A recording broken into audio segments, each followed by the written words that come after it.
আসসালামু আলাইকুম। দাঁড়ান, আজকে একটা মজার জিনিস খেয়েছি, সেটা আপনাদেরকে দেখাচ্ছি।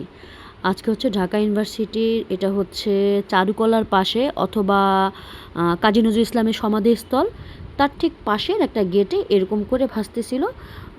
এটা হচ্ছে চিকেন ছোট ছোট করে বেসন দিয়ে ভাজছিল, খেতে এত টেস্টি এত টেস্টি। আসলে মানে স্ট্রিট ফুড খেতে ভালোবাসি, কিন্তু এত মজা এটা বুঝিনি। অনেক মজা, কেউ চাইলে একবার ট্রাই করতে পারেন। কাজী নজরুল ইসলামের যে সমাধিস্থল, তার পাশের যে গেটটা চারুকলার দিকে, সেই গেটে এটা পাওয়া যায়। আমি ভালো করে দেখিয়ে দিচ্ছি, খুবই মজা। আর আলুর চপটা তো বেশ মলা।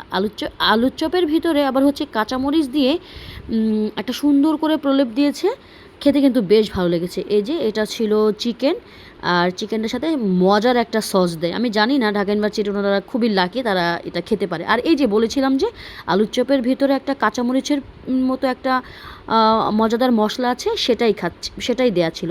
ও, ওনাকে চিনতে পেরেছেন? সেই সেলুট রিক্সাওয়ালা যিনি, উনি ভিডিও বানাচ্ছেন, এটা সম্ভবত ইউটিউবে চলে যাবে।